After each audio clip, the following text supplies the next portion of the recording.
ഇന്നത്തെ ഉച്ചയൂണിന് തോരൻ എന്തുണ്ടാക്കുമെന്ന് വിചാരിച്ച് ഫ്രിഡ്ജ് തുറന്നിങ്ങനെ പരതി നോക്കിയപ്പോഴാണ് 2 വാടിയ ക്യാരറ്റും ഒരു പീസ് കാബേജും കണ്ടത് കേട്ടോ. ഉടൻ തന്നെ ക്യാരറ്റ് കഴുകിയിട്ട് ഗ്രേറ്റ് ചെയ്തും വെച്ചു, കാബേജ് ചെറുതായിട്ട് കട്ട് ചെയ്തും വെച്ചു കേട്ടോ. എന്നിട്ട് പേന നടുപ്പത്ത് വെച്ചിട്ട് ചൂടായ സമയത്ത് നമുക്ക് ഇതിലോട്ട് വെളിച്ചെണ്ണ ഒഴിച്ചിട്ട് വെളിച്ചെണ്ണ ചൂടാകുമ്പോൾ നമുക്ക് കുറച്ച് കടുക് ഇട്ട് കൊടുക്കുക, സാധാരണ തോരൻ വെക്കുന്ന പോലെ തന്നെ. ഈ ഒരു തോരൻ ഒരു അടിപൊളി തോരനാണ് കേട്ടോ. ഇതുപോലെ ഉണ്ടാക്കണേ നമുക്ക് സദ്യയിലൊക്കെ വിളമ്പാൻ പറ്റുന്ന ഒരു സ്പെഷ്യൽ തോരൻ തന്നെയാണ്. അപ്പോൾ ക്യാരറ്റും കാബേജും ഒരുമിച്ച് കിട്ടുമ്പോൾ ട്രൈ ചെയ്യാൻ പറ്റിയായിട്ട് കേട്ടോ. അപ്പോൾ എന്തായാലും സേവ് ചെയ്ത് വെച്ചോളൂ, കാരണം നമുക്കിനിയിപ്പോൾ ഓണസദ്യക്കല്ല വരുന്നത്, ആ സദ്യയിൽ മിന്നും താരം തന്നെ ആവട്ടോ അത് ഈ ഒരു തോരന്. പറഞ്ഞു വന്നപ്പോഴേക്കും നമ്മുടെ കടകൊക്കെ അവിടെ പൊട്ടിയിട്ടുണ്ട്. അപ്പോൾ ഞാൻ കറിവേപ്പിലയും വറ്റൽമുളകും ചേർത്ത് കൊടുത്തിട്ടുണ്ട്.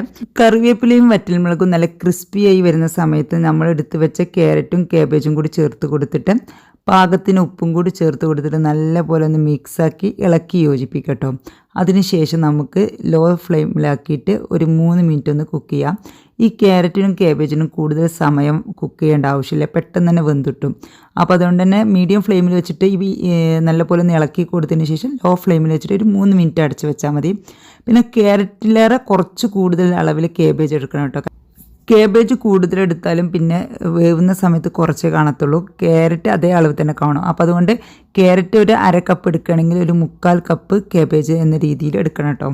അപ്പോൾ നമുക്കിത് നല്ലപോലെ ഇളക്കി കൊടുത്തിട്ടുണ്ട്. ഇനി നമുക്കിതിലോട്ട് ഇതൊന്ന് അടച്ചു വെക്കാം. ഈ സമയം കൊണ്ട് നമുക്കിതിലോട്ട് ഒരു അരപ്പ് റെഡിയാക്കണം. ഒരു 3 മിനിറ്റ് സമയം അത് വെക്കണമല്ലോ, ആ ഒരു സമയം കൊണ്ട് നമുക്ക് അരപ്പ് റെഡിയാക്കണം. അരപ്പ് റെഡിയാക്കാൻ വേണ്ടിയിട്ട് ഞാൻ ചെറിയൊരു പീസ് ഇഞ്ചി എടുത്തിട്ടുണ്ട്, ഒരു പച്ചമുളക് എടുത്തിട്ടുണ്ട്, കുറച്ച് കറിവേപ്പില എടുത്തിട്ടുണ്ട്, പിന്നെ അതുപോലെ തന്നെ ഒരു 1/4 കപ്പ് തേങ്ങ ചിരവിയത് എടുത്തിട്ടുണ്ട്. ഇത് നമുക്ക് ഈ മിക്സിയുടെ ജാറിലിട്ടിട്ട് തേങ്ങയും ഈ കറിവേപ്പിലയും പച്ചമുളകും ചെറിയ പീസ് ഇഞ്ചിയും കൂടി നമുക്ക് ഇതിലോട്ട് ഇട്ടിട്ട് ഒന്ന് ക്രഷ് ചെയ്തെടുക്കണം. ഇഞ്ചി കുറച്ച് മതി കേട്ടോ, ഇതിൻ്റെ ഒരു ഫ്ലേവർ കിട്ടാൻ വേണ്ടിയിട്ടാണ്. അതാണ് ഈ ഒരു തോരനെ സ്പെഷ്യലാക്കുന്നത്.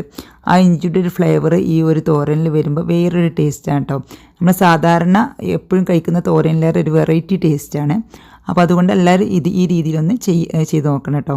അപ്പോൾ നമുക്ക് ഇതൊന്ന് ഒതുക്കി എടുത്തിട്ടുണ്ട്. ആ സമയം കൊണ്ട് തന്നെ ഇത് നല്ലപോലെ വെന്തിട്ടുണ്ട് കേട്ടോ. ഒരു 3 മിനിറ്റ് മതിയാവും, കാരണം കാബേജും ക്യാരറ്റും പെട്ടെന്ന് തന്നെ വെന്തിട്ടും. ഇനി നമ്മൾ ജസ്റ്റ് ഒന്ന് ഇളക്കി കൊടുത്തതിന് ശേഷം നമ്മൾ എടുത്ത് വെച്ച തേങ്ങ ഒതുക്കിയതും കൂടി ഇതിലോട്ട് ഇട്ടിട്ട് നല്ലപോലെ ഒന്ന് ജസ്റ്റ് ഇളക്കി കൊടുത്താൽ നമ്മുടെ സ്വാദിഷ്ടമായ തോരൻ ഇവിടെ റെഡി ആയിട്ടുണ്ട്. ഇത്ര പണിയുള്ളൂ. ഈ ഒരു കാബേജും ക്യാരറ്റും ഗ്രേറ്റ് ചെയ്യണതും കട്ട് ചെയ്യണം ഉള്ളൊരു പണി മാത്രമേ ഉള്ളൂ കേട്ടോ. പെട്ടെന്ന് തന്നെ റെഡിയാവും. കുക്കിംഗ് ടൈം വളരെ കുറച്ച് മതി, വളരെ പെട്ടെന്ന് റെഡിയാക്കാൻ പറ്റുന്ന ഒരു അടിപൊളി ടേസ്റ്റി ആയിട്ടുള്ളൊരു തോരനാണ്. അപ്പോൾ എല്ലാവരും സദ്യക്ക് ഇതൊന്ന് ട്രൈ ചെയ്ത് നോക്കിയിട്ട് ഫീഡ്ബാക്കൊക്കെ അറിയിക്കട്ടോ.